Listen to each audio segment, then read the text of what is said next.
Hey, didn't I tell you how fucking lit Parasite was? I haven't seen it yet, man. I haven't seen it yet.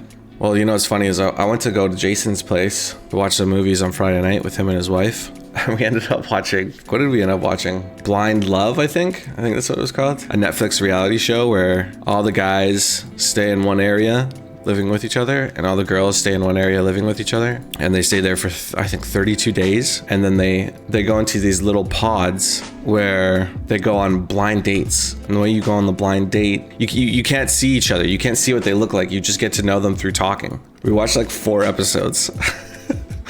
It's really stupid, but like I was really enjoying it.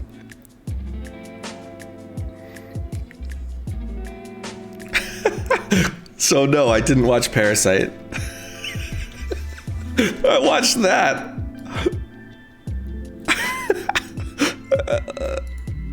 That's the long answer short, is I haven't watched Parasite because I was watching that with my friends. Not super psyched on this, but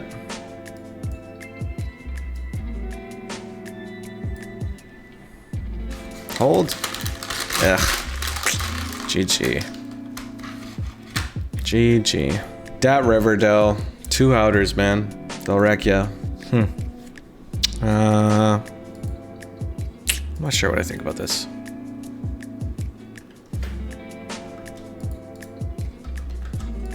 That's not good. Especially if it folds to me. I think the odds are like way too good. So the big question is like, obviously our equity is like really, really low, but does the price from the bounties equal our equity enough to call this? Yeah, we gotta call this. We're given like 4-1, so we have that 20% equity a lot of the time. It's pretty gross. Wow. Wow. That was fun. That's like the best case scenario, is to see them both have like mid pocket pairs. That's 100% the best case scenario in that spot. That's pretty gnarly. Pretty gnarly. Put that in the highlight reel. I haven't highlighted much stakes. Actually, there hasn't been a whole lot going on, but maybe this is the beginning of something fantastic. We'll see. Okay, I think it's pretty close, but I feel pretty comfortable shoving this for the seal. Hold. That's such a loose call, man. Thank God I got paid for that. That's such a loose call. That was about to make me upset. All right, I think it's a good spot to steal. Although he generally limps instead of opens, so it's a bit of a rough spot. Well, that's all right. Hey, no one outer for you, bro. Hey, ayo. I'm just here to cooler people. I'm not actually here to like play good poker, you know? Buster Moon checks to me. So I don't have ace king by any means, but I have king queen, ace 10 suited, ace 10 off, ace jack, ace queen. I think that's enough for me to throw 1 bet in here. Actually, you know, I think I want to check here when I block a lot of his straight draws. His backdoor equity? I don't know. I'm not sure. He does indeed check, huh? Try to make this look like we're value betting a king. Just get him to fold a lot of his like under pairs and maybe barrel him off some jack X by the river. Issue here is that I don't really check back an ace on this flop, but I don't really ever check back aces, but when he checks twice, he's just kind of repping it, you know? All right, I'm gonna bluff my king for sure. Or bluff my 10, sorry. He has some 2-pair combos that still calls here, but so be it. I think this is a good hand to bluff with. Nice. I like when a good bluff works the way you want it to. So yeah, hopefully I'm going to Vegas in June to play a 5K. That'd be pretty sick. Yeah, I would like to go for about 2 weeks, maybe 3 in June. Nice, thanks, Kuba. We'll see. I'm like 99% sure I'm going. Mostly just because I have Party Poker live money that I need to spend, right? So, and it expires after 2 years, so I definitely want to make sure I use it. Is it true you had your nipples removed in an attempt to promote world's peace? True. Yeah, without anesthetic either. I told him to cut it with a butter knife.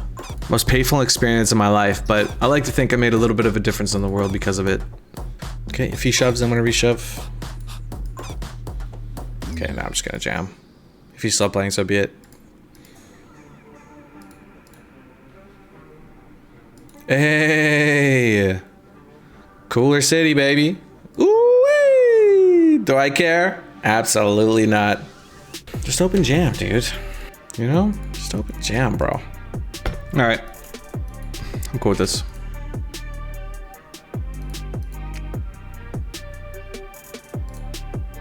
That's not good. Let's hope he has ace king.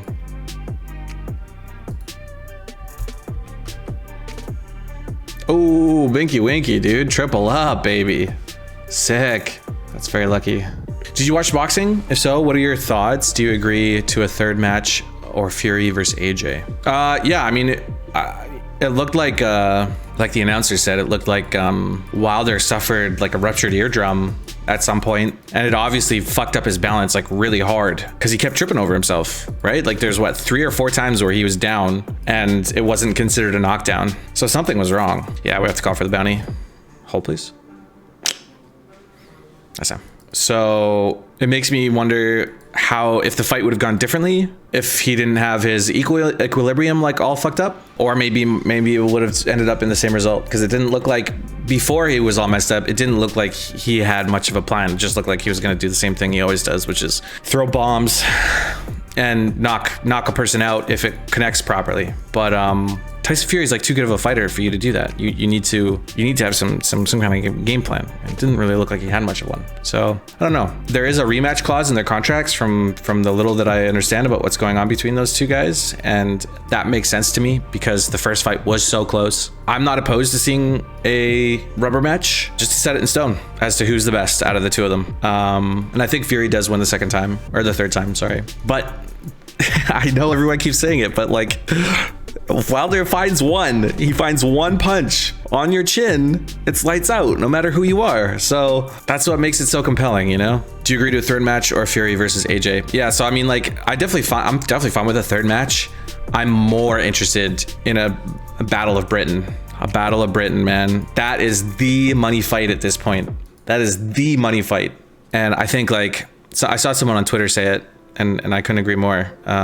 If there isn't a match set up in England between Fury and Joshua, then it just goes to show that like their promoters don't care about boxing, and we really shouldn't be paying attention to the boxers that those promoters push into the fray. So yeah, this could be very, very interesting for heavyweight boxing moving forward. Heavyweight boxing is at a very, very interesting place right now, where there's a couple of different outcomes.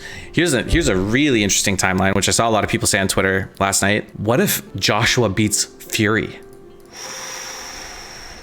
Then we're back to that triangle, that love triangle again. We're back to the love triangle, man. We're back to the 3 lovebirds trying to duke out and decide who's the best in the world, you know? And obviously on paper, it's Joshua because he beat Tyson, who beat Wilder. But I mean, come on, there's some dynamics there. Spices things up. Heavyweight boxing could be a lot of fun in 2020. Let's just hope that the promoters don't fuck it up. But knowing boxing, the promoters will fuck it up.